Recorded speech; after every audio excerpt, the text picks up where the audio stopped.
بسم الله الرحمن الرحيم ولتكن منكم أمة يدعون إلى الخير ويأمرون بالمعروف وينهون عن المنكر وأولئك هم المفلحون. Assalamualaikum warahmatullahi wabarakatuh. Alhamdulillah hamdan katsiran tayyiban mubarakan fi kama yuhibbu rabbuna wa yarda, wassalatu wassalamu ala nabiyyina Muhammad wa ala alihi wa sahbihi wa man sara ala nahjihi bi ihsanin ila yaumidin wa ba'd. Hadirin yang Allah muliakan, tidak ada kata yang pantas untuk kita ucapkan kecuali bersyukur kepada Allah Subhanahu wa taala atas segala nikmat dan karunia Allah berikan kepada kita. Sebagaimana salawat dan salam semoga senantiasa tercurahkan kepada Rasulullah sallallahu alaihi wasallam beserta para keluarga, para sahabat dan orang-orang yang istiqomah berjalan di bawah naungan sunnah beliau sampai hari kiamat kelak. Saudaraku yang semoga Allah muliakan, semoga Allah Subhanahu wa taala memberikan keberkahannya kepada kita di bulan Ramadan ini, dan semoga Allah Subhanahu wa taala memudahkan langkah kita untuk bisa beribadah kepada Allah, untuk bisa bertaqarrub kepada Allah dan mendapatkan segala kenikmatan, segala pahala dan segala yang Allah janjikan di bulan yang penuh keberkahan ini. Dan kita tidak akan bisa melakukannya kecuali diberikan taufik oleh Allah Subhanahu wa taala. Sebagaimana salawat dan salam semoga senantiasa tercurahkan kepada Rasulullah sallallahu alaihi wasallam beserta para keluarga, para sahabat dan orang-orang yang istiqomah berjalan di bawah naungan sunnah beliau sampai hari kiamat kelak. Saudaraku yang semoga Allah muliakan, dan kita masih bersama Al-Imam An-Nawawi rahimahullahu ta'ala dengan karya emasnya Riyadhus Shalihin, Taman Orang-Orang Soleh, sebuah buku yang menjadi karya yang sangat fenomenal dan berhasil dengan izin Allah merubah wajah dunia menjadi lebih beriman, lebih bermartabat, lebih berakhlak mulia. Dan ini tentu saja tidak mungkin dilepaskan dari hidayah Allah Subhanahu wa taala, lalu keikhlasan dan perjuangan dari Al-Imam Yahya bin Sharaf bin Murri bin Hasan bin Hussein bin Muhammad atau yang biasa dikenal dengan nama Al-Imam An-Nawawi. Oleh karena itu semoga Allah Subhanahu wa taala memberikan rahmatnya dan tingginya derajat kepada Al-Imam Nawawi rahimahullahu taala, kepada orang tua beliau, kepada seluruh orang yang yang Imam Nawawi sayangi dan seluruh umat Islam dimanapun berada. Dan semoga kita bisa mendapatkan pelajaran dari beliau.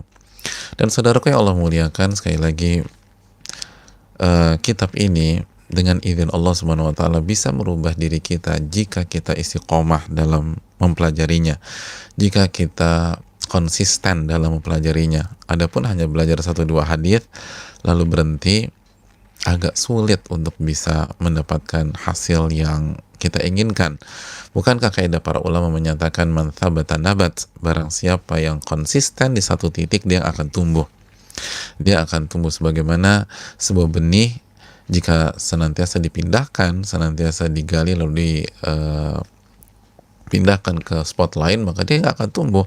Kapan benih itu tumbuh? Ketika dia ditanam di sebuah titik yang subur, lalu dijaga, diairi, bahkan seringkali nggak perlu kita jaga, maka dia akan tumbuh dengan sendirinya. Itulah kaidah para ulama, man thabata nabat, barang siapa yang konsisten di satu titik dia akan tumbuh. Maka semoga Allah memberikan taufik kepada kita untuk tumbuh bersama Riyadhus Shalihin, amin ya rabbal alamin. Saudaraku yang semoga Allah muliakan, kita masih bersama hadis yang panjang dari Abdullah bin Umar radhiyallahu ta'ala hadis yang sangat luar biasa dan dijadikan penutup dalam bab keikhlasan ini. Saudaraku yang Allah muliakan, hadis ini dimulai dari cerita Nabi SAW tentang 3 orang yang melakukan perjalanan jauh, lalu tiba waktu malam dan mereka harus menghentikan perjalanan mereka untuk beristirahat dan untuk bermalam.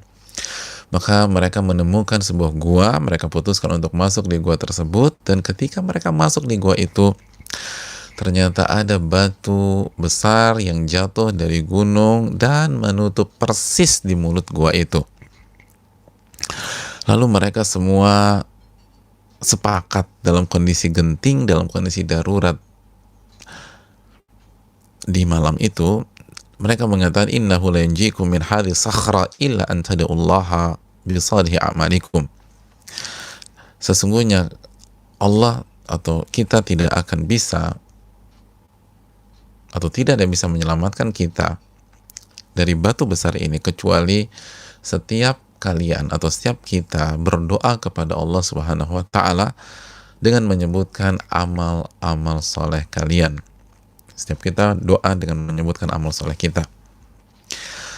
Lalu mulailah orang yang pertama, ia berdoa, Allahumma kana li abawani syaikhani kabiran, ya Allah, aku memiliki dua orang tua, ayah dan ibu yang sudah sepuh, yang sudah lansia, wa kuntu la aghbiqu qablahuma ahlan wala mal, dan aku tidak aku suka memberikan mereka susu di malam hari, dan aku tidak akan berikan kepada seorang pun dari keluargaku, dari anak dan istriku dan hamba sayaku sebelum mereka meminum susu tersebut. Fana bi'talabu syajar yauman, dan suatu hari aku harus mencari kayu di tempat yang agak jauh. Falam ari alaihi hatta nama, dan aku akhirnya terlambat pulang, dan ketika aku pulang mereka udah tidur. Fahalabtu lahuma ghubuqahuma, tapi aku tetap memerahkan susu untuk mereka. Fawajadtuhuma naimaini, dan ketika aku sudah siap dengan susu mereka, ternyata mereka tertidur, mereka nggak bangun. Fakaritu an uqidhahuma, dan aku nggak ingin membuat mereka bangun, aku nggak mau bangunin mereka dan mengganggu tidur nyenyak mereka dan kenyamanan mereka. Wan aghbiqa qablahuma ahlan aw mala, tapi di waktu yang sama aku juga tidak akan memberikan susu ini kepada siapapun sebelum mereka, tidak istri, tidak anak-anak, dan tidak hamba sahaya. Maka apa yang terjadi? Falabithu wal qadhu ala yadi, maka aku putuskan untuk menunggu mereka begadang dengan memegang susu tersebut. Antadhiru istighadhahuma, aku tunggu sampai mereka berdua terbangun. Ditunggu sampai hatta barakal fajru. Ternyata mereka terus tertidur sampai masuk waktu subuh. Wasaibatu yatadagawna inda qadami, dan anak-anakku itu udah ngerengek-rengek di bawah diriku sambil megang-megang kakiku, jadi ngerengek-rengek, ayah mau susu ya, ayah mau susu ya, ayah mau susu ya. Mereka nangis, mereka ngerengek-rengek di kakiku itu, dan aku tetap nggak berikan sampai mereka bangun, dan aku berikan susu itu ke mereka duluan, dan mereka meminum. Memprioritaskan orang tua dibanding anak-anak dan istri. Allahumma in kuntu fa'altu dzalika ibtigha'a wajhika, ya Allah, apabila aku melakukan itu semua karena mengharapkan wajahmu, fafarrij anna ma nahnu fih min hadhi sakhra, maka tolong singkirkan batu tersebut sehingga kami bisa keluar dari gua ini. Fanfarajat syai'an la yastati'una al-khuruja min, dan ternyata subhanallah itu batu bergerak, tapi ruang yang dihasilkan dari pergerakan itu tetap tidak bisa membuat mereka keluar dari gua itu, tetap nggak bisa keluar walaupun sudah bergerak. Maka orang yang kedua pun berdoa, dan kita akan start dari sini pertemuan kita. Saudaraku yang Allah muliakan, qala al-akhar, orang yang kedua berdoa, Allahumma, ya Allah, innahu kanat li ibnatu ammi, ya Allah, aku memiliki sepupu, dia itu anak perempuan dari omku, dari jalur ayah, jadi sepupu dari jalur ayah, sepupu perempuan. Kanat ahabban nasi ilayya, sepupuku itu orang yang paling aku cintai. Jadi ini wanita yang paling ia cintai. Jadi dia suka sama sepupunya sendiri, naksir sama sepupunya sendiri, dan jatuh cinta kepada sepupunya. Jadi bukan suka-sukaan biasa-biasa aja. Ini sudah yang paling ia cintai di muka bumi itu sepupu perempuannya. Wa fi riwayat kuntu uhibbuha ka ashaddi ma yuhibbur rijalun nisa. Aku mencintai dia itu seperti cinta yang paling tinggi yang dirasakan seorang laki-laki kepada wanita. Udah paling top deh. Ini cinta paling top. Seorang laki-laki ke wanita. Udah cinta mati. Suka banget dan cinta sekali kepada sepupunya tersebut. Dan itu ungkapan dia. Rasa cinta yang paling kuat yang dimiliki oleh seorang laki-laki kepada wanita. Fa'aradtuha ala nafsiha, dan aku ingin tidur dengannya, aku ingin berhubungan intim dengan dia. Dia pengen zina dengan sepupunya tersebut. Famtana'at minni,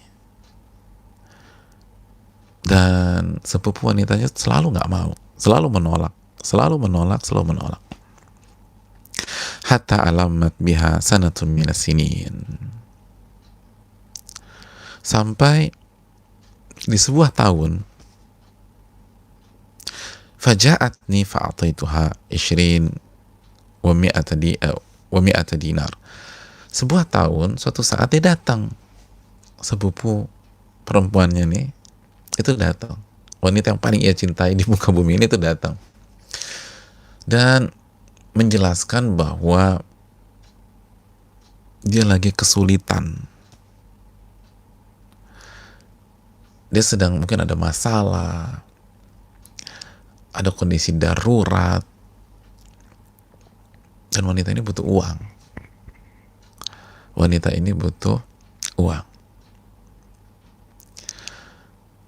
Dan udah mentok udah. Ini kayaknya masalahnya berat banget. Maka apa yang terjadi? Fa'ataituha 20 wa mi'ata dinar. Maka aku memberikan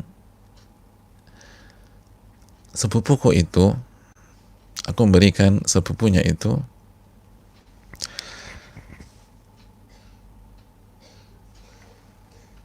120 dinar. 120 dinar.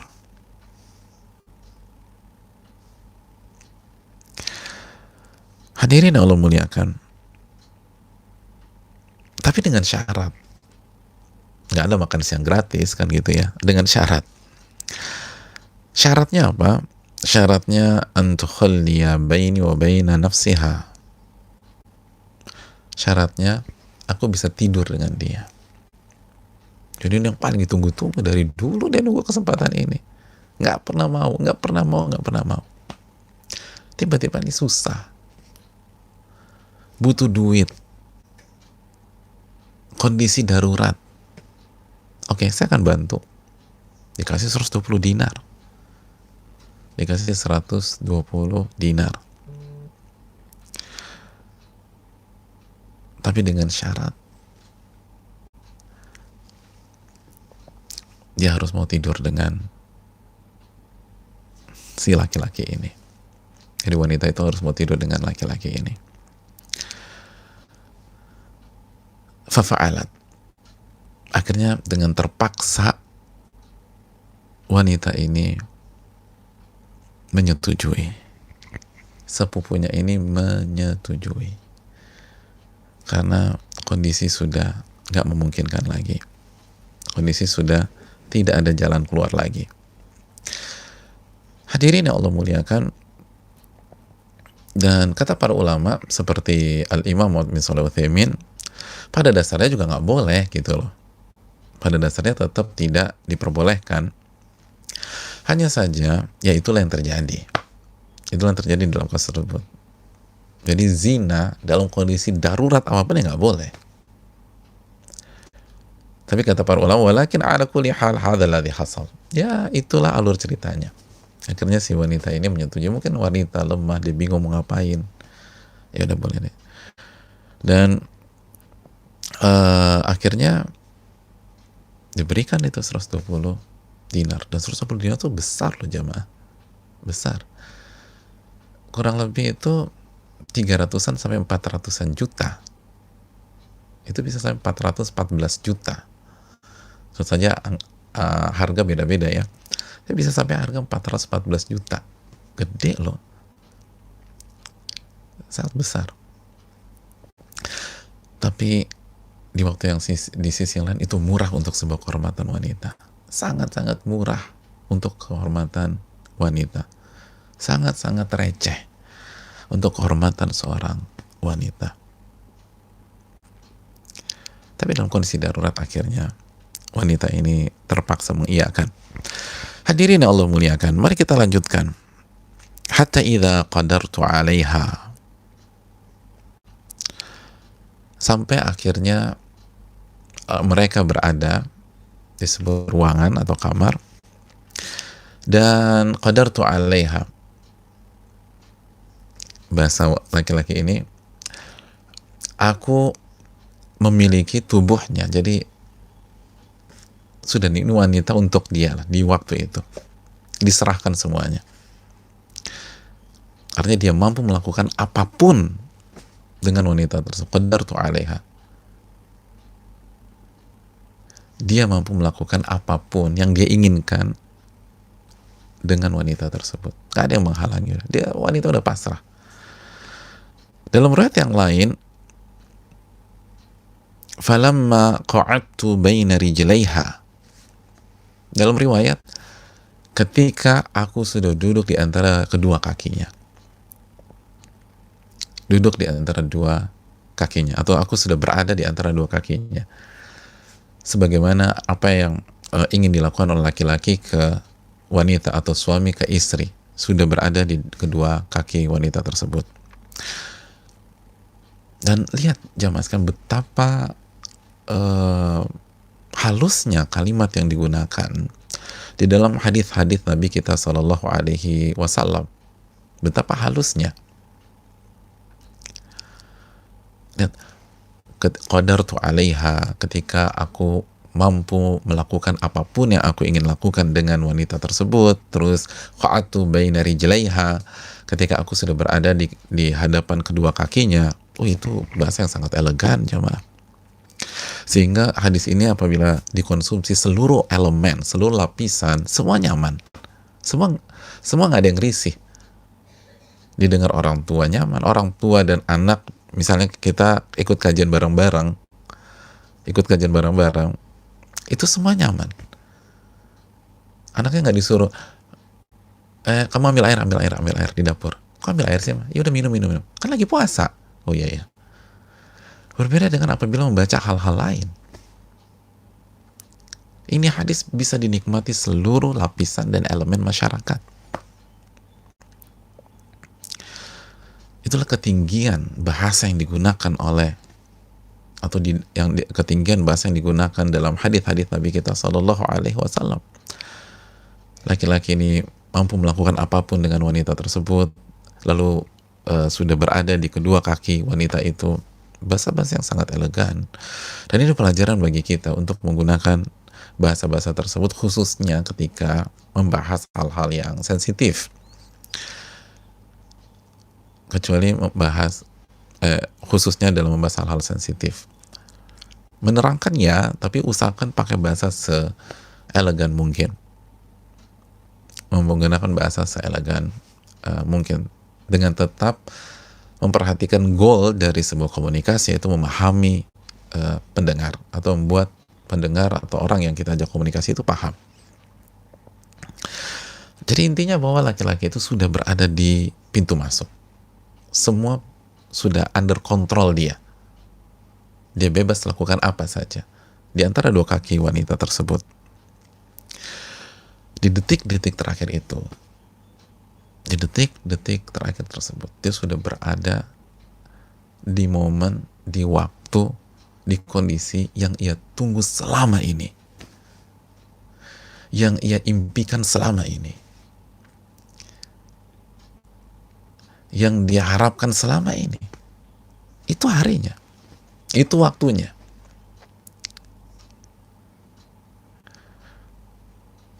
Saudaraku yang Allah muliakan, apa yang terjadi? Terjadi perzinaan. Qalat ittaqillah wa la tafuddal khatama illa bihaqqi.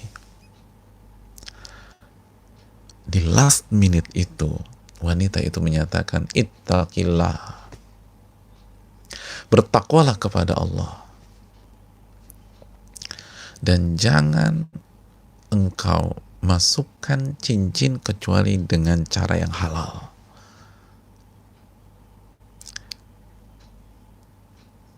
Dan kau masukkan cincin tersebut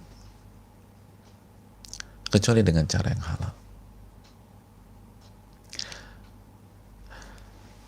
Tafuddo itu bisa artinya memecahkan, bisa artinya membuka, bisa artinya menyingkap. Dan lagi-lagi lihat bahasa yang sangat elegan dalam hadis ini. Janganlah engkau masukkan cincin itu, masukkan cincin kecuali dengan cara yang halal. Kan biasanya cincin dimasukkan oleh jari manis misalnya, demikian. Sebuah bahasa yang sangat halus. Janganlah masukkan cincin itu kecuali dengan cara yang halal, atau dengan konsep yang halal, dengan kondisi yang halal. Sekali lagi, ini pelajaran bagi kita bagaimana menyampaikan dengan bahasa-bahasa yang baik, bahasa-bahasa yang elegan. Bukan pakai cara yang rendahan. Enggak, ini diajarkan Nabi kita SAW. Nabi mengatakan, man kana yu'minu billahi wal yawmil akhir falyaqul khairan aw liyasmut. Barang siapa yang beriman kepada Allah dan hari akhir, hendaknya berkata baik atau dia diam. Dan tentu saja ini nggak mudah. Dan kita sebagai manusia yang banyak sekali kekurangan, kekhilafan, suka miss dalam bicara, maka jangan pernah bosan-bosan belajar. Dan kalau ternyata salah bicara, istighfar, taubat, bangkit lagi. Salah bicara lagi, istighfar, taubat, bangkit lagi. Salah bicara, istighfar, taubat, dan bangkit lagi. Dan terus belajar.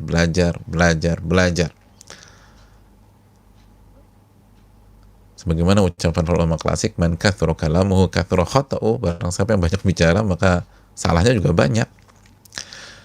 Tapi hadis ini memberikan kita pembelajaran. Kita harus belajar bicara. Lihat bahasa-bahasa yang sangat indah. Khususnya sekali lagi ketika menceritakan hal-hal yang sensitif. Gunakan bahasa yang elegan. Hadirin yang Allah muliakan,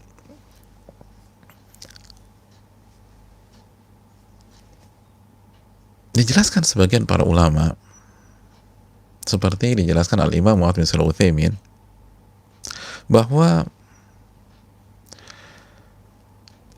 wanita ini mengatakan ini haram, ini maksiat, bertakwalah kepada Allah. Dan kata beliau, atau kata ulama kita, wa asyarat ila annahu in arada hadha bil haqq fala mani'a indaha. Dan ini pesan dari si wanita ini kepada laki-laki, kepada sepupunya ini, kalau si sepupunya ini menginginkan dirinya, ini kan dari angle wanitanya, kalau si sepupunya ini menginginkan dirinya dengan cara yang hak, dengan cara yang halal, dengan menikah, fala mani'a indaha, dia nggak apa-apa. La mani'a indaha, dia nggak apa-apa. Lakin kaunuhu yafuddul khatam bi ghairi haqq hiya la turid. Tapi apabila caranya dengan memasukkan cincin padahal tidak halal, itu yang dia nggak mau, gitu loh. Itu yang dia nggak mau, karena dia tahu ini maksiat. Jadi menarik ya keterangan dari Al-Imam Muhammad bin Shalih Al-Utsaimin. Jadi selain dia ingin mengerem, dia juga ingin katakan, kalau menginginkan aku, pakai cara yang halal dong. Pakai cara yang halal. Kalau pakai cara yang halal, engkau datang baik-baik melamar atau menikahi aku nggak ada masalah. Tapi ini haram. Ini haram. Ini maksiat. Ini maksiat. Itu udah last minute, udah nggak bisa ngapa-ngapain. Disampaikan. Apa yang terjadi jamaah sekalian? Kita lanjutkan hadis tersebut. Fansaraftu anha wa hiya ahabbun nasi ilayya wa taraktu adh-dhahaba alladhi a'taytuha. Allahu akbar. Kata si laki-laki ini, begitu aku dengar kalimat itu kalimat menghujam ke dalam hati dan jantungku, maka aku beranjak. Bayangkan, udah ada di pintu masuk, udah berdiri di antara dua kaki si sepupu yang sangat dia cintai itu. Fansaraftu anha, lalu aku beranjak menjauh dari dia. Aku beranjak menjauh dari dia. Dan si laki-laki itu masih bilang, dan ia tetap wanita yang paling aku cintai. Tapi aku pergi. Dan bukan hanya pergi. Aku kasih 120 dinar sebagai hadiah buat dia. Udah, gak usah dibalas. Udah kasih. Aku tinggalkan, itu udah buat gue. 300-400 juta udah dikasih. Saudaraku yang Allah muliakan,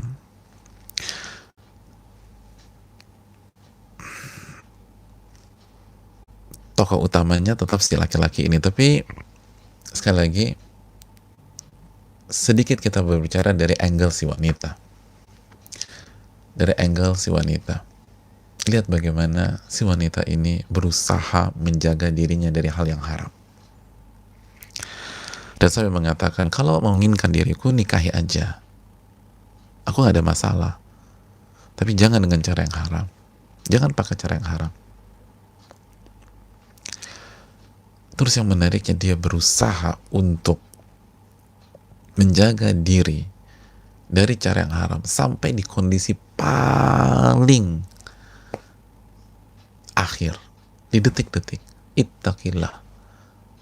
Bertakwalah kepada Allah. Wala tafuddal khatam illa bihaqqi. Dan Allah ijabah. Sebagian ulama mengaitkan dengan firman Allah Subhanahu wa taala dalam surat An-Naml ayat 62, amman yujibul mutarra idza da'ah wa yakshifus su'. Amman yujibul mutarra idza da'ah. Dan siapa yang mengabulkan doa orang yang dalam kondisi darurat, dalam kondisi genting, ketika dia berdoa, kecuali Allah Subhanahu wa taala. Dan siapa yang menghilangkan keburukan, kecuali Allah Subhanahu wa taala.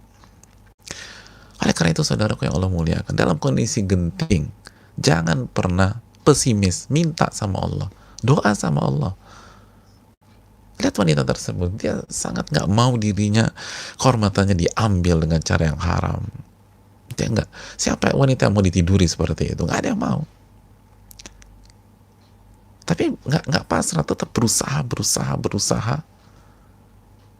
Makanya kata berusahalah,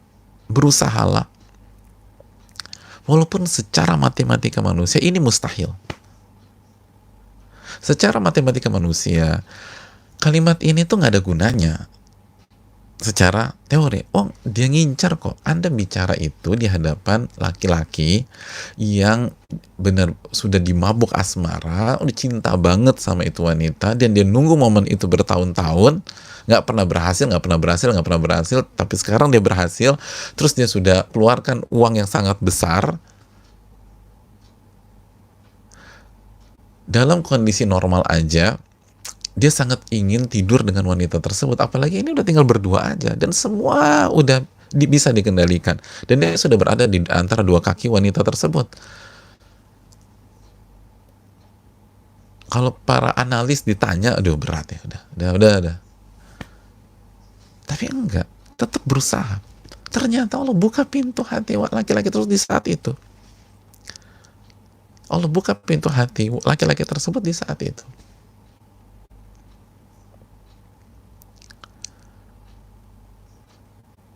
masuk ke dalam hatinya, masuk ke dalam hatinya. Makanya coba dulu, jangan berpikir mustahil, ini nggak mungkin, ini aduh nggak, saya udah nyerah aja. Lo jangan, walaupun secara matematika ini nggak mungkin, coba dulu, coba masuk dulu, berusaha dulu, bilang dulu, sampaikan dulu. Coba kalau wanita ini nggak sampaikan ya, kita nggak tahu apa yang terjadi.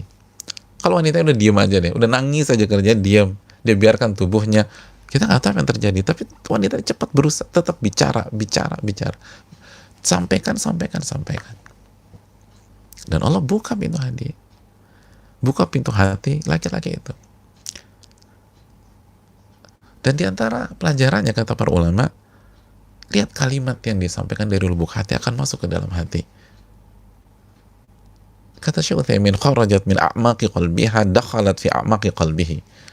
Ini kalimat simpel, tapi ketika dari lubuk hati yang paling dalam kondisi yang sangat darurat, udah pasrah nggak bisa ngapa-ngapain, disampaikan, ternyata masuk ke dalam hati si laki-laki itu.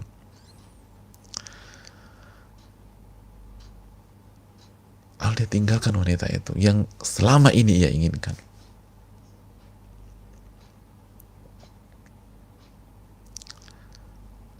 Selama ini. Karena itu cara yang haram.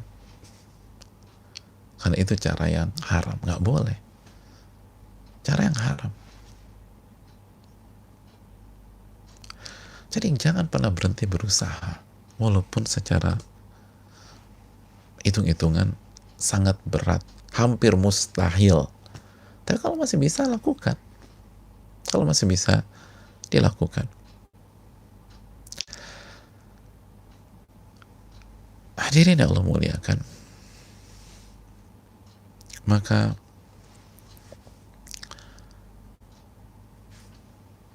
kita kembali lagi ke tokoh utamanya, si laki-laki ini.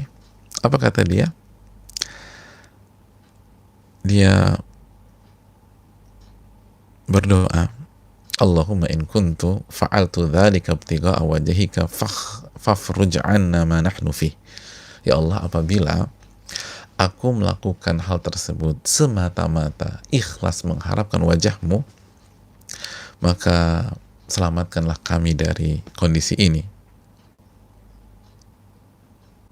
Fanfarajatis sakhratu ghaira annahum la yastati'una al-khuruja minha. Dan Allahu Akbar, itu batu bergeser, bergerak, membuat sebuah celah. Tapi qadar Allah, mereka masih belum bisa keluar dari mulut gua tersebut. Masih nggak bisa. Tinggal dikit lagi tapi nggak bisa nih gitu. Misalnya demikian. Tetap nggak bisa. Tapi bergerak. Allahu Akbar. Maka yang ketiga harus turun. Berdoa juga. Waqal. Orang yang ketika ini berdoa, Allahumma sta'jartu ujara. Ya Allah, aku mempekerjakan beberapa orang, meng-hire beberapa orang. Wa a'taituhum ajrahum. Dan aku memberikan gaji, hak salary mereka semua. Ghaira rajulin wahidin, kecuali satu orang. Taraka alladhi lahu wa dhahab. Karena orang ini pergi sebelum dia ambil gajinya, upahnya, salary-nya. Jadi bukan karena saya nggak ngasih, saya mau ngasih, dia udah hilang, dia belum ngambil, dia udah pergi, nggak jelas dia pergi kemana. Jadi bukan salah saya, dalam arti dia jelaskan bahwa ini bukan karena kelalaian saya, dia yang menghilang sebelum dia ambil gajinya. Nah, karena ini pegawainya pergi, fathammartu ajrahu hatta kathurat minhul amwal. Aku puter deh, aku kembangin tuh uang yang gaji itu orang, aku puter, aku kembangkan. sampai menghasilkan banyak sekali uang. Banyak sekali uang. Faja'ani ba'dahin.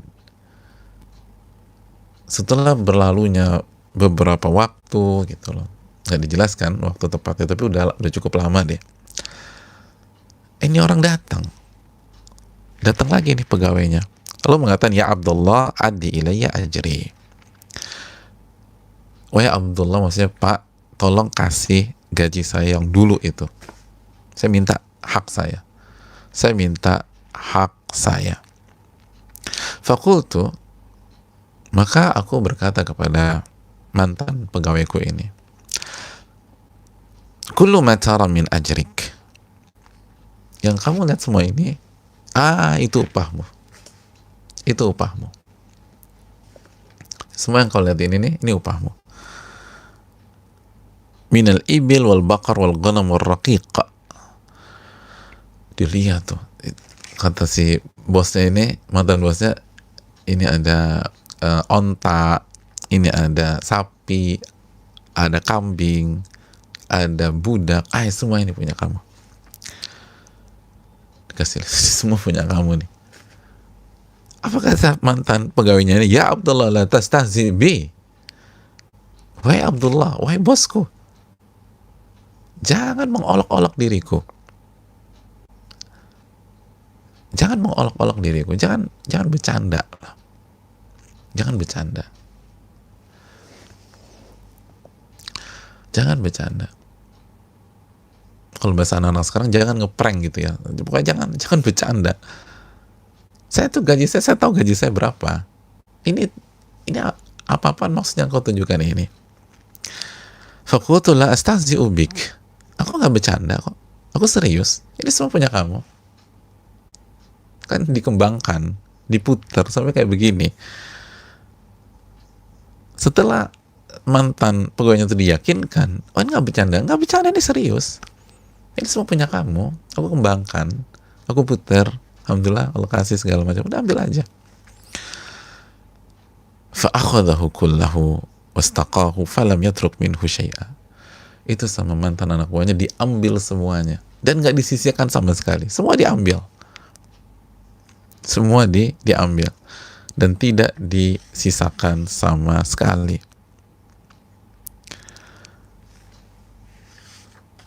Ini juga ya anak buahnya ya, lo kasih berapa? Enggak, saya gini aja. Kita nggak enak lah, kamu bos kan udah pasti kan ada biaya segala macam. Enggak enak. Enggak, diambil semuanya sama mantan anak buahnya ini.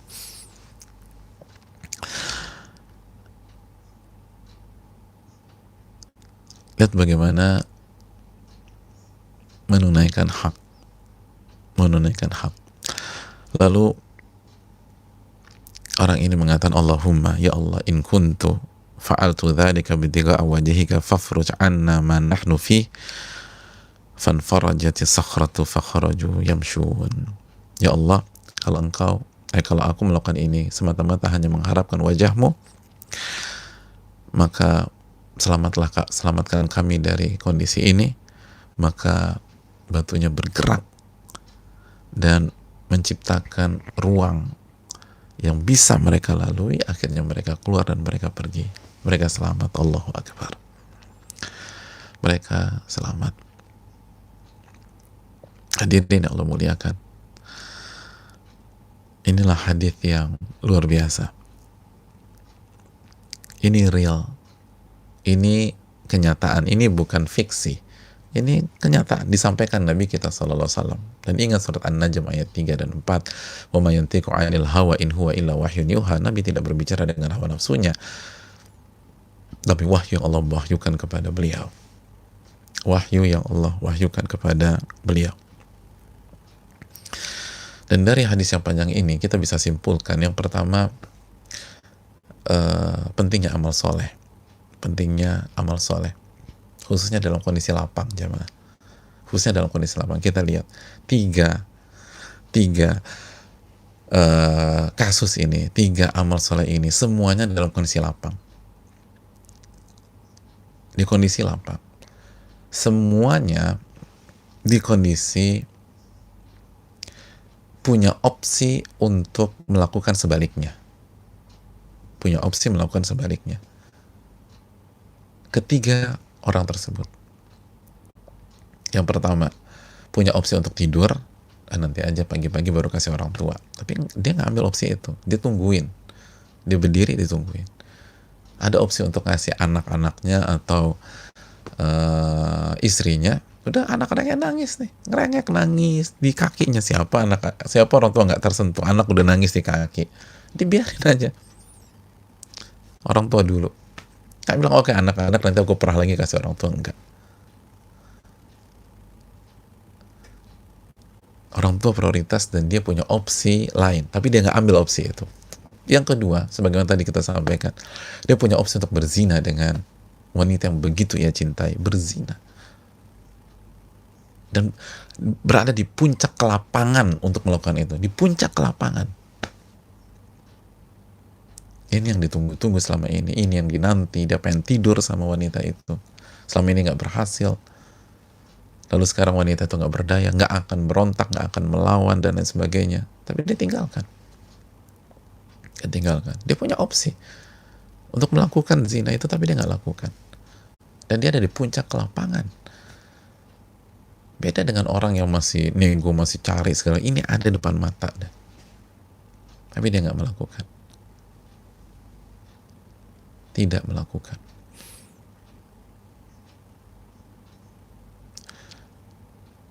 Lalu yang ketiga, dia kasih upah, bahkan dikasih semuanya, padahal dia punya opsi cuman kasih sedikit aja. Dikasih angka yang menjadi bagian dari pegawainya tersebut. Kan cukup itu aja. Atau kalau mau dia cecer, dia bisa nggak kasih semuanya. Loh, kan Anda yang Anda yang ngilang, saya udah siapin, Anda ngilang, Anda yang pergi. Coba tanya teman-teman Anda, semua udah dikasih. Itu salah Anda lah, kenapa pergi? Kan bisa. Atau kalau mereka kasih, udah deh, berapa sih kok kemarin UMR, ya udah nih UMR nih, ambil. Tapi dia, ini semuanya punya Anda. Semuanya punya Anda. Semuanya buat Anda. Semuanya ini buat Anda, subhanallah. Nabi SAW bersabda, ta'arraf ilallahi fi raha ya'rifka fi syiddah. Perkenalkan diri Anda kepada Allah dengan beribadah kepada Allah ketika Anda lapang, niscaya Allah akan ingat Anda ketika Anda susah. Allah akan ingat Anda ketika Anda sedang jatuh. Allah akan ingat Anda ketika Anda sedang sulit.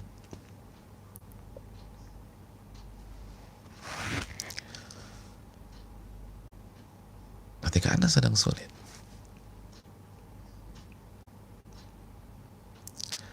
Ketika pada saat mereka lagi lapang, mereka berusaha mendekat kepada Allah, maka begitu mereka lagi genting, ini udah ketutup, mati jamaah. Ini keperangkap, bukan keperangkap di dunia fantasi dan sebagainya. Ini keperangkap, mati artinya. Allah bantu mereka. Allah bantu. Allah bantu. Perkenalkan diri kita kepada Allah pada saat kita lapang, dengan beribadah, dengan mendekat, dengan sujud, dengan ruku. Maka Allah akan ingat kita pada saat kita susah, pada saat kita dalam kondisi darurat. Dan jamaah sekalian, sekali lagi, roda kehidupan berputar. Roda kehidupan nggak selamanya kita ada di atas, nggak selamanya kita ada di kondisi lapang. Watilkal ayyamu nudawiluha bainan nas. Dan hari-hari itu kita putar di tengah-tengah manusia. Hari-hari itu kita putar. Dalam surat Ali Imran ayat 140 ya. Dan hari-hari itu kami putar. Maka jangan lupa diri. Oke, kita bisa lakukan semua maksiat depan kita. Tapi ada kalanya kita susah banget nanti. Dan kita butuh pertolongan Allah. Ini hal yang perlu kita camkan. Lalu yang berikutnya jamaah sekalian yang Allah muliakan, sekali lagi secara khusus kata para ulama, ini keutamaan berbakti kepada orang tua, birrul walidain, berbakti kepada orang tua. Dan ini sudah kita sampaikan di pertemuan yang lalu. Lalu juga meninggalkan zina, khususnya pada saat kita bisa berzina, tapi kita nggak mau. Ini juga keutamaan besar.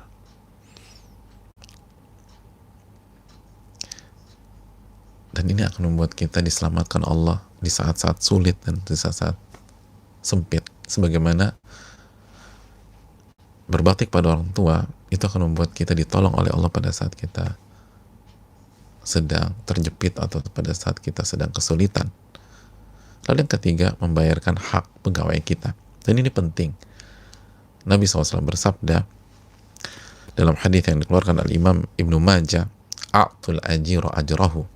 Berikanlah pegawaimu upah mereka, salary mereka, gaji mereka, qabla an yajiffa araquhu, sebelum keringat mereka kering. Sampai begitu penekanannya. Kasih upah mereka, kasih gaji mereka sebelum keringat mereka kering. Artinya ini penekanan, jangan ditunda-tunda. Orang jangan dipersulit gitu. Apalagi nggak dikasih sama sekali. Artinya kasihnya on time, sesuai dengan perjanjian udah kasih tuh.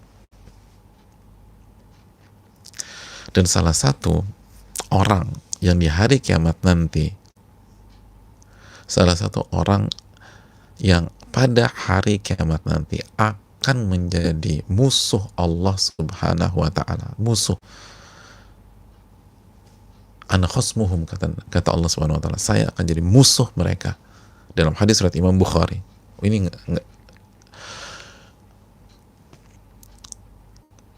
ini fatal, musuh Allah, lo bayangin. Kalimat yang sangat dalam, musuh Allah. Pada hari kiamat, siapa? Di antaranya, warajulun istajara ajiran fastawfa minhu walam yu'tihi ajrahu. Seseorang yang mempekerjakan pegawai, mempekerjakan staf, mempekerjakan seseorang, lalu pegawainya ini telah menunaikan kewajibannya, telah bekerja untuk dia, walam yu'tihi ajrahu, tapi dianya tidak kasih gaji pegawainya tersebut, tidak kasih gaji, tidak kasih haknya, tidak kasih salarinya, itu jadi musuh Allah Subhanahu wa ta'ala. Hadis riwayat Imam Bukhari. Ini menunjukkan, khususnya dalam kondisi hari ini, jamaah, banyak orang nggak dapat gajinya, banyak orang nggak dapat haknya. Kita sebagai yang punya, atau kita sebagai yang bertanggung jawab, nggak boleh demikian. Lebih baik korbankan apa yang kita punya biar mereka punya, biar mereka dapat haknya. Korbankan. Jangan sampai kita sia-sia, atau jangan sampai kita nggak kasih hak orang, nggak kasih hak pegawai kita, nggak kasih hak staf kita, nggak kasih hak buruh kita, dan seterusnya. Dan kita rugi, kita jual aset kita jual mobil kita jual rumah kita mungkin untuk kasih gaji mereka, daripada kita harus bermusuhan dengan Allah pada hari kiamat. Ini berat, bermusuhan dengan Allah, bermusuhan dengan Allah. Allah nggak bantu kita aja, kita setengah mati, kita sengsara di hari kiamat. Ini bermusuhan dengan Allah. Jangan bermusuhan dengan Allah Subhanahu wa ta'ala.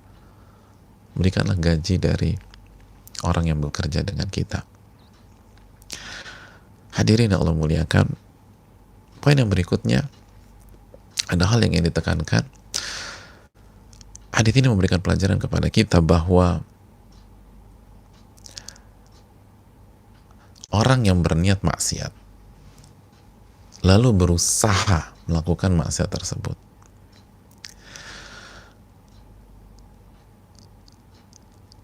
lalu akhirnya ia gagalkan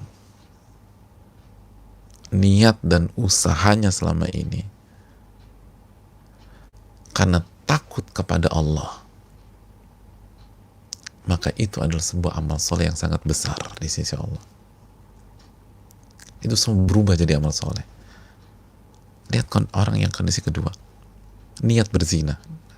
Kita tadi, dia niat berzina, lalu dia ngajak, ditolak. Terus yang ketiga, dia mengambil kesempatan dalam kesempitan. Orang lagi susah, bukannya dibantu, malah dijebak gitu loh. Ini kesempatan saya nih, udah saya mau zina sama, saya kasih asal saya zina. Terus yang berikutnya, mereka udah berkholwat kan haram, berdua-duaan. Dan dia sudah kuasai, dikontrol. Dia udah berdiri, udah berada di antara dua kaki wanita tersebut. Itu kan suasana maksiat, jemaah. Walaupun belum terjadi zina, itu sudah suasana maksiat. Tapi dia gagalkan, dia tinggalkan karena takut kepada Allah. Ittaqillah, bertakwalah kepada Allah, takutlah kepada Allah. Dan kalimat itu menghujam. Maka ini adalah amal soleh. Buktinya apa amal soleh? Kalimat di awal hadis tersebut, innahu la yunjikum min hadis sakhara illa an tad'ullaha bisalihi a'malikum.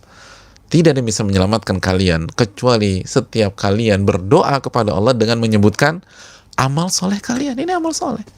Ini semua diceritain, amal soleh semuanya. Semua yang diceritakan ini amal soleh. Amal soleh. Kenapa? Karena takut kepada Allah. Apa bedanya dengan kisah dua orang yang berhadapan, lalu kata Nabi, al-qatil wa maqtul finnar, yang membunuh dan yang terbunuh masuk neraka?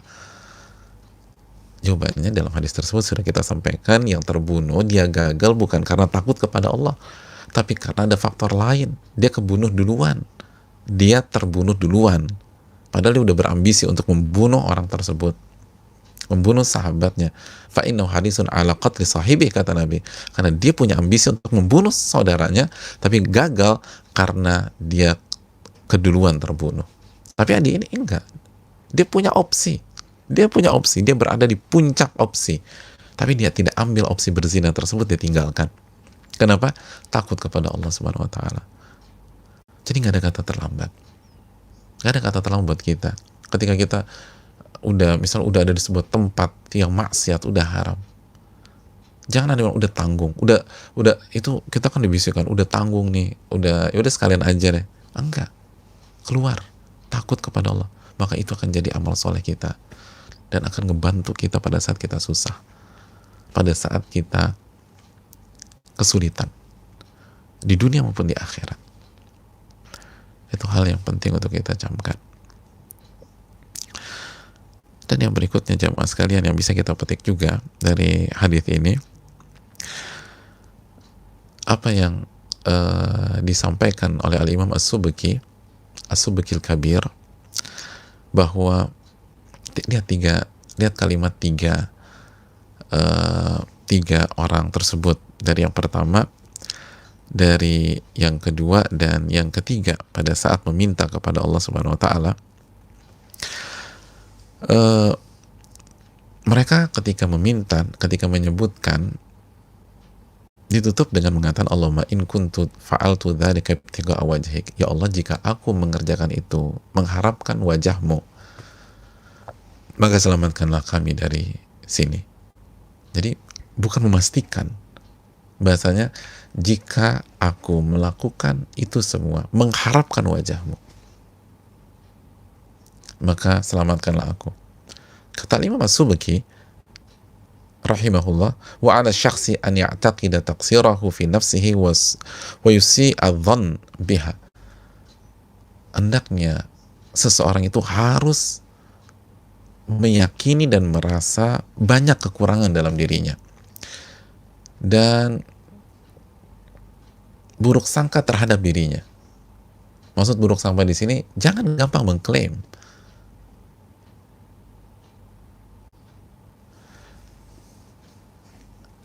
Lalu setelah itu, wa yabhathu kullu wahidin min amali ma yadhunnu annahu akhlasa fih. Lalu setelah itu dia cari dari amal-amalannya, kira-kira mana yang menurut dia itu yang paling ikhlas, atau yang mana yang ikhlas gitu loh. Yang mana yang ikhlas. Fayufawwidhu amrahu ilallah. Lalu dia serahkan kepada Allah. Allah yang maha tahu itu ikhlas apa enggak. Wa yu'alliq ad-du'a ala ilmi Allah bihi fa illam yaglib ala dhannihi ikhlasa.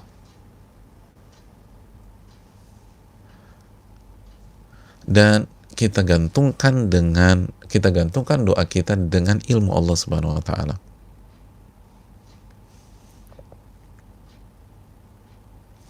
Jadi jangan saya ikhlas ini, saya enggak. Lihat, ya Allah, kalau aku mengerjakan ini mengharapkan wajahmu. Jadi dikembalikan kepada Allah. Jika engkau menilai aku ini ikhlas, tolong ya Allah.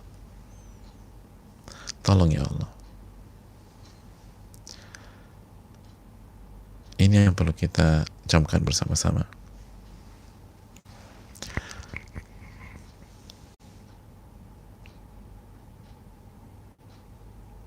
Karena kita tahu bersama ciri-ciri orang ikhlas tidak merasa ikhlas. Kata Imam As-Susi, man syahida ala ikhlasil ikhlas faqad ihtaja ikhlasu lil ikhlas. Apa barang siapa yang mengklaim dirinya ikhlas, maka rasanya amalan yang dia klaim ikhlas itu butuh evaluasi kembali. Karena secara umum, ini bukan kaidah mutlak, tapi secara umum orang yang ikhlas tuh nggak mengklaim dirinya ikhlas, tapi dia serahkan kepada Allah. Kalau Allah tahu ini ikhlas, tolong ini. Jika Allah menilai ini ikhlas, segala macam. Jadi ini yang bisa kita lakukan ketika kita ingin bertawasul dengan amal soleh kita.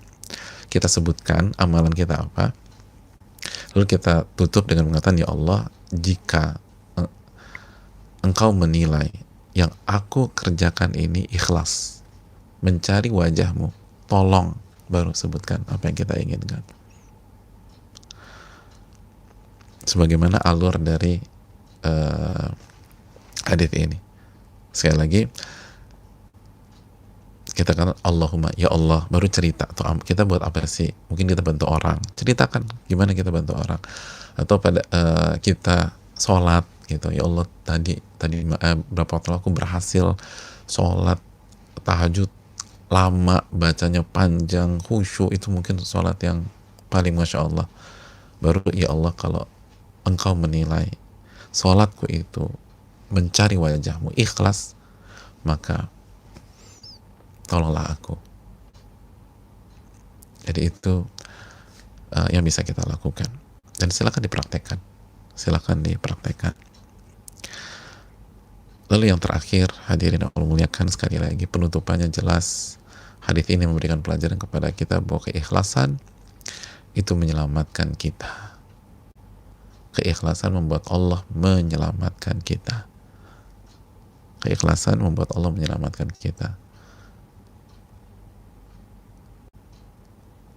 Semua amalan ini bukan sebatas berbakti kepada orang tua, bukan sebatas tidak berzina, bukan sebatas memenuhi hak dari pegawai, tapi ini adalah tentang keikhlasan. Keikhlasan yang melahirkan amalan-amalan yang begitu luar biasa ini, dan keikhlasanlah yang membuat mereka diselamatkan oleh Allah Subhanahu wa taala. Makanya penutupannya mereka katakan, kalau aku kerjakan itu semua ikhlas mencari wajahmu. Karena kalau amalan yang luar biasa di atas dilakukan dengan riya, percuma. Dilakukan agar dipuji, percuma. Dilakukan untuk pencitraan, percuma.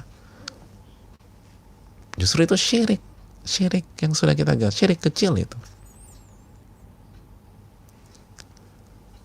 Oleh karena itu, jamaah yang Allah muliakan, ini tentang keikhlasan.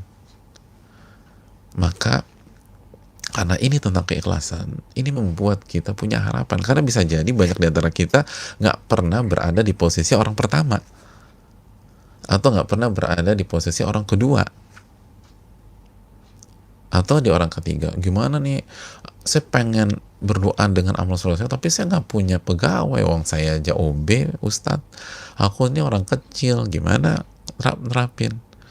Atau jangan berpikir lebih parah, kalau gitu aku mau cari wanita panggilan aja, mau ngamalin orang yang kedua, nanti begitu last minute baru aku tinggalin dia. terus aku tinggalin aja uangnya berapa lah gitu. Lu jangan, bukan itu poinnya, bukan itu poinnya. Ini tentang keikhlasan. Oleh karena itu setiap kita punya kehidupan kita masing-masing, setiap kita punya amalan-amalan kita masing-masing, setiap kita punya kondisi-kondisi masing-masing, maka hadapi kondisi itu dengan ikhlas. Harapkan wajah Allah Subhanahu wa taala. Jangan hadapkan pihak lain. Sekali lagi, keikhlasan bukan hanya membuat amalan kita diterima, tapi juga membuat Allah menyelamatkan kita, khususnya di waktu-waktu genting. Khususnya di waktu-waktu genting. Ini yang bisa disampaikan, semoga bermanfaat. Wassalamualaikum warahmatullahi wabarakatuh wa ala alihi wa sahbihi ajma'in.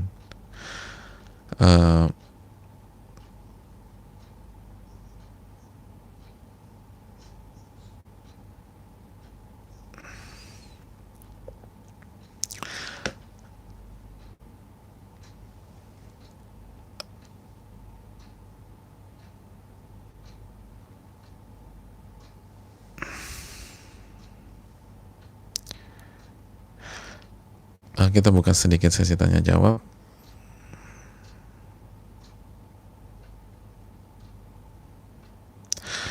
Bismillah, Ustadz, bisa disimpulkan ini untuk bapak-bapak saja ya, dalam hal berbakti kepada orang tua secara total dan langsung. Bagaimana cara berbakti untuk ibu-ibu kepada orang tuanya? Bukankah suami yang menjadi tempat berbaktinya yang utama? Barakallahu fiikum, barakallah. Hal ini sudah kita jelaskan di pertemuan yang lalu, bahwa betul memang suami adalah prioritas utama bagi wanita yang sudah menikah, tetapi kata-kata prioritas utama ketika terjadi ta'arud di dalam ilmu fikih, ketika terjadi kondisi di mana kita harus memilih, dan kita dan suami kita harus punya komitmen untuk saling mensupport masing-masing dalam berbakti kepada orang tuanya. Dan suami sekali lagi harus mendukung istrinya untuk berbakti kepada orang tua istri, dan dia akan dapat pahala berbakti kepada orang tua. Al-wasailah akamul maqasid dalam kaidah. Sarana hukumnya seperti hukum tujuan. Ketika tujuannya berbakti, maka ketika suami memberikan sarana kepada istrinya untuk berbakti, maka dia mendapatkan pahala berbakti. Jadi sekali lagi, ini juga bisa diterapkan untuk ibu-ibu atau wanita yang sudah bersuami. Bicara baik-baik dengan pasangan kita, bahwa kita saling mendukung satu dengan yang lain dalam berbakti kepada kedua orang tua kita masing-masing. Dan saya tahu ada sosok-sosok yang bisa melakukan hal tersebut, dan kedua orang tua masing-masing pihak, jadi kedua orang tua suami atau orang tua istri itu benar-benar mendapatkan perhatian yang sama, mendapatkan support yang luar biasa, dan akhirnya kondisinya itu sangat-sangat nyaman, dan mereka bisa berbakti.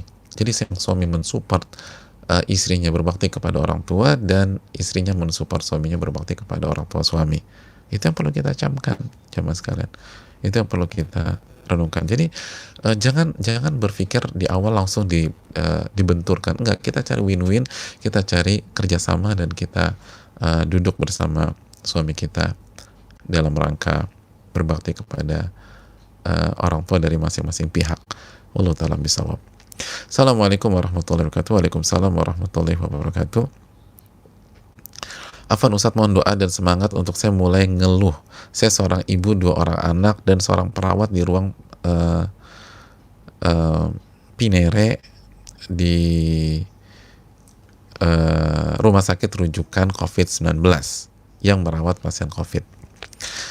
Sudah 3 bulan saya belum bertemu anak-anak karena saya titipkan kepada ibu dan bapak di kampung. Doakan semoga anak-anak saya yang baru berumur 6 tahun dan 2 tahun menjadi anak-anak soleh dan soleha Ustadz. Wafaqahumullah likulli khairin walis-salah fi dunya wa dukhul jannah fil akhirah, amin ya rabbal alamin. Anak-anak yang ahli mendoakan orang tuanya, insya Allah mereka ridho dengan kondisi ibunya yang harus bekerja seperti sekarang. Bukan maksud hati mengabaikan mereka, semoga orang tua saya juga ridho. Insya Allah jannahnya adalah hadiah terbaik untuk kemurahan hati orang tua saya, amin ya rabbal alamin. Mohon doanya Ustadz. Wafaqakumullah. Barakallahu fiki barakallahu, jazakallahu khairan wa iyyak.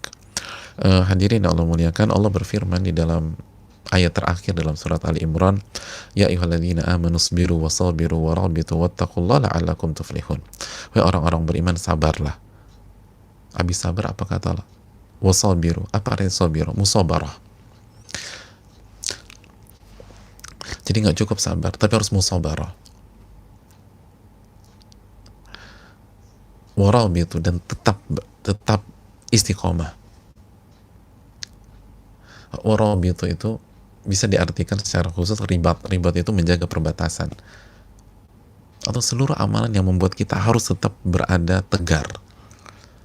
La'allakum tuflihun. Kalian akan beruntung, yakin kalian akan beruntung. Apa musabarah?